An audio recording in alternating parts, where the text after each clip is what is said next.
Good evening সবাইকে জানাই প্রথমে নমস্কার বন্ধুরা, সবাই কেমন আছো?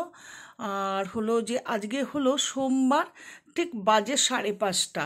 তো আজকে আমি কলকাতার বুক মেলাতে চলে এসেছি। তো সবার প্রথমে তোমাদের বলতে চাই, তোমরা যে যেখানে যে কোণা থেকেই দেখছো না কেন, তো সবার প্রথমে তোমরা আমার ভিডিওটা লাইক, কমেন্ট আর একটা সাবস্ক্রাইব করে দিও, আর পাশে থাকা বেলটা ক্লিক করে দিও, তাহলে নোটিফিকেশান তোমাদের কাছে চলে যাবে। তো প্রথমেই আমি তোমাদের কাছে শুরু করে দিই। তো আজকে আমাদের প্রথম থেকে প্রোগ্রাম ছিল। আমার আগের তো ব্লগটা তোমরা দেখেছিলে, যে আমার হাজব্যান্ডের যে বার্থডের একটা ট্রিট দিয়েছিলাম বড় মামার বাড়িতে, সেখানেই আমরা ডিসকাস করছিলাম যে আমরা কলকাতার এই বুক ফেয়ারটা দেখতে যাব। কারণ গত বছরই এসেছিলাম এই দিদিদের সাথে, তো তবে রঞ্জনাদি ছিল না।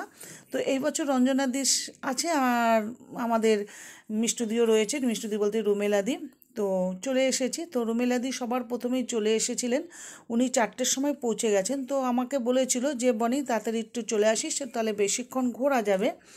যাই হোক, বেশি আমি আসতে পারিনি এই কারণে, তাড়াতাড়ি বাড়িতে না একটু কাজ চলছিল আজ আমার, কারণ ওয়াশরুমটার একটুখানি কোমর টোমর সমস্ত চেঞ্জ করছিলাম। ওইসব কাজ কমপ্লিট করতে করতে বেরোতে একটু দেরি হয়ে গিয়েছিল। আর বুঝতেই পারছো, আমাদের মধ্যমগ্রাম থেকে করুণাময়ী বাস স্ট্যান্ড, মানে সল্ট লেকের দিকে করুণাময়ী বাস স্ট্যান্ড সেখানেই তো বুক ফেয়ারটা হচ্ছে, ওইটা যেতে গেলে আমাদের একটু দেরি হয়। আর জানি না কেন, সোমবার ছিল আর অফিস টাইমও তো ছিল, বিকেলের দিকে প্রচণ্ড ট্রাফিক জ্যাম ছিল, যার জন্য আমাদের পৌঁছাতে একটু দেরি হয়ে গেছে। আর রঞ্জনাদিও তাড়াতাড়ি পৌঁছে গিয়েছিলেন। যাই হোক, দুজনেই পৌঁছে গেছেন। ওরা অলরেডি একটুখানি বেশি ঘুরে নিয়েছিল, আর আমাদের রুমেলাদি ততক্ষণে কিছু বই কেনাও হয়ে গিয়েছিল। তো এবার আমরা পৌঁছে গেলাম 3 নম্বর গেটে। আমরা গাড়িটা পার্কিং করেই 3 নম্বর গেটে ঢুকে পড়লাম। দিদিরা ওয়েট করছিল আমাদের জন্য, তো ভিতরে চলে আসলাম। তো সত্যি কথা বলতে প্রথমে ঢুকেই দেখলাম নানা রকম সাংস্কৃতিক প্রোগ্রাম চলছে। তো ব্যাড লাক, প্রোগ্রামগুলো আমরা ঢুকতে আওয়াজ পাচ্ছিলাম, বাট ঢুকতে দৌড়িয়ে আসলাম বাউলের প্রোগ্রামটা দেখব বলে। তো ততক্ষণ শেষ হয়ে গেছে। এখানে একটা স্টুডেন্টরা মানে বেশ সুন্দর মিউজিকের প্রোগ্রাম করছিল, বেশ ভালো লাগছিল। আর হলো যে ইয়ের থেকে, অডিটোরিয়াম থেকে আওয়াজ আসছিল আমাদের রূপঙ্কর বাগচি, উনি গান গাইতে এসেছিলেন, ওনার গানের আওয়াজ পাচ্ছিলাম। খুঁজতে অডিটোরিয়াম, বুঝতে পারছো বিশাল বড় মেলাটা, তো খুঁজতে ততক্ষণ আমরা গিয়ে অডিটোরিয়ামের সামনে পৌঁছতেই শুনলাম যে উনি 2-3টে গান গেয়ে বেরিয়ে গেছেন। যাই হোক, কি করা যাবে। তো আমরা এদিকে ঘুরছি। তো আমাদের রঞ্জনাদি বলেন 452 বুক স্টলটায় যাব, দ্বীপ প্রকাশন বলে। তো ওইখানে না বেশ ভালো বেশ বই পাওয়া যায়, তো সেখানেই যাব, ডিটেকটিভ বই সব কিছুই পাবে। তো সেখানেই আমরা খুঁজতে আসলাম। তো 452 খুঁজতে অনেকটা টাইম লেগে গিয়েছিল, এদিক ওদিক করতে। তো রুমেলাদির কাছে অলরেডি লোকেশনের পেপারটা ছিল, সেটা দেখতে আমরা ঢুকে গেলাম। তো ভিতরে ঢুকেই আমি প্রথমে সাইলেন্ট কিলারের একটা ডিটেকটিভ বই তুলে নিলাম, কারণ বই দেখলেই, আমি অতটা পড়তে ভালোবাসি না, আমার শাশুড়ি মা তো পড়তে ভীষণ ভালোবাসেন। তো একটুখানি আসলেই মনে হয় যে যাক, খালি হাতে যাব কেন, এসছি যখন, তো ওনার জন্য একটা বই নিয়ে যাই। আর এখন বইয়ের প্রবলেমটা হচ্ছে না, এই জন্য রঞ্জনাদির কাছে ভীষণ বইয়ের স্টক রয়েছে নানা রকম, শুধু ডিটেকটিভ নয়, নানা রকমের। তো উনি বলেছেন বেশি বই কিনতে হবে না বনি, আমার কাছে আছে। তো আমি তো নিচ্ছি, নিয়ে তারপরে আমি পড়ে নেব, নিলে ওগুলি নিয়ে আবার শাশুড়ি মাকে দিবি, পড়তে পারবে। তো যাই হোক, একটু নিয়েছি। দেখো এত আনন্দ আমাদের, বই কিনে একটু ফটো তুলে নিলাম। আর এখানে স্টুডেন্টরা না ভারী সুন্দর গান গাইছিল, এত ভালো লাগছিল। কারণ আমি সাউন্ড দিতে পারলাম না, এই যেন কপিরাইটের ভয়ের জন্য, যদি কপিরাইট খেয়ে নিই সেই জন্য দিতে পারলাম না। আর বিকালে তো বাঙালিদের একটু চায়ের নেশা, তো ঘুরতে একটু চায়ের নেশা ধরে গেল, একটু চাটা খেলাম। তবে জানো তো, মেলার ভিতরে খাবার দাবারের কিন্তু প্রচুর দাম। তো এই চা, একদম ঠান্ডা চা দিয়েছিল, একদম টেস্ট নয়, দিয়েছিল 25 টাকা করে নিয়েছিল। কি করব, খেয়ে নিলাম ভিতরে। আর বইগুলো উফ, মানে আগুন ছোঁয়া, হাত দেওয়া যাচ্ছে না। একটা ওই পাতলা বই দেখলে সাইলেন্ট কিলার প্রায় 250 টাকা, 300 টাকা, 500, 700, 800, প্রচুর। যাই হোক, তাও একটাই নেওয়া হলো। আর এইবারে আমরা চলে আসলাম ওদিক থেকে সমস্ত কিছু চাটা খেয়ে। তো এসেছি যখন একটু কিছু তো খাবো ভাবছি। তো প্রথমে বললো আমাদের রুমেলাদি বললো দাঁড়া আগে একটু দেখে নিই। আর এখানে কিন্তু মানে জার্মান, ব্রিটেন, তারপরে তোমার ইউএস, বাংলাদেশ সমস্ত মানে আমাদের শুধু ইন্ডিয়া কেন ভারতবর্ষের বা মানে পুরো দেশের বুক স্টল কিন্তু এখানে বসেছে কিন্তু। খুব ভালো লাগছিল, কিছু কিছু জায়গায় আমরা একটু দাঁড়িয়ে দাঁড়িয়েও দেখছিলাম, বেশ ভালোও লাগছিলো। আর আশা মানে হয় অনেকের মনে হচ্ছে আমি যে অনেকের এই কলকাতার বুক স্টল দেখা হয়ে গেছে, কারণ আমার যত পরিচিত বন্ধুবান্ধবরা ছিলেন তারা অলরেডি অনেক পোস্ট করে ফেলেছে, ভিডিও বলো বা ফটো বলো, তাই জানতে পারলাম যে অনেকের দেখা হয়ে গেছে।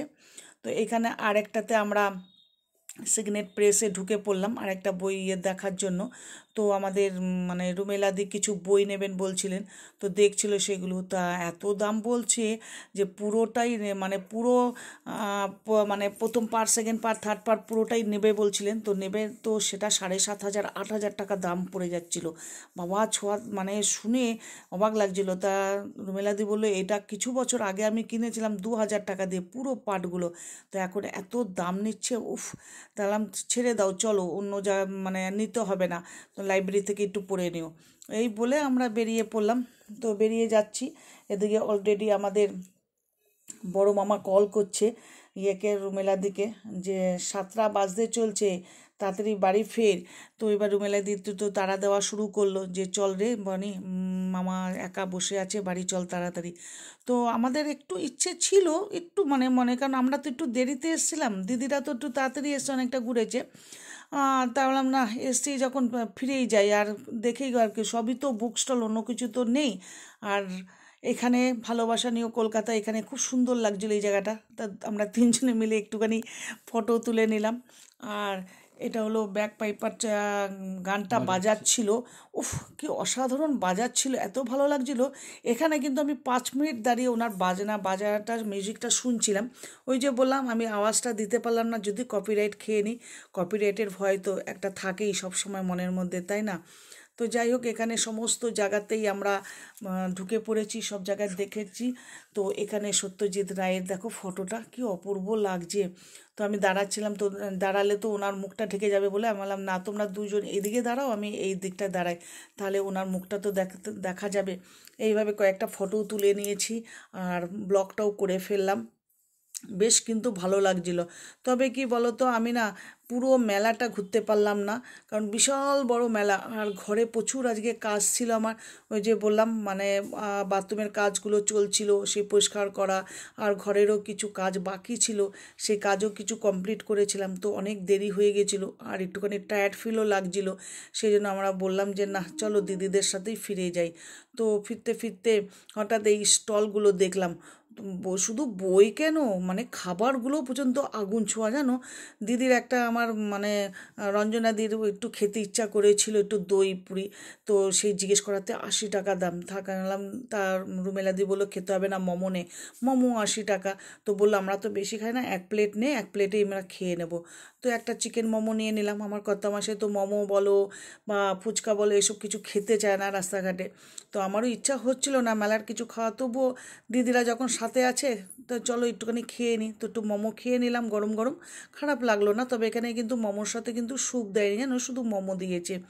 তো রাস্তায় বাইরে বেরিয়ে আমরা একটু ফুচকা খেয়ে নিলাম। উফ, মানে লোভনীয় জিনিস, জানতেই পারো যে এটা ছাড়া যায় না। যাই হোক, আজকের এই ফুচকা খেতে খেতে আমার ব্লগটা আমি এখানেই শেষ করছি। দিদিরাও বাড়ি চলে যাচ্ছে, আমিও বাড়ি চলে যাচ্ছি। তো চলো, কালকে আবার দেখা হবে একটা সুন্দর ব্লগ নিয়ে, সুন্দর একটা সকাল নিয়ে তোমাদের সামনে হাজির হব। সবাই ভালো থেকো, সুস্থ থেকো। আবার আগামীকাল চলে আসবো তোমাদের সামনে। সবাই ওয়াচ করো আমার ভিডিওটা আর কমেন্ট লিখো, সেই আশায় আমি থাকবো। আর কমেন্ট সত্যি লিখলে খুব ভালো লাগে, তোমাদের মানে ইয়েটা বোঝা যায়, আইডিয়াটা, মানে তোমরা কে কী লিখছো না লিখছো সেই অপেক্ষায় থাকি। তো চলো, টাটা, বাই বাই।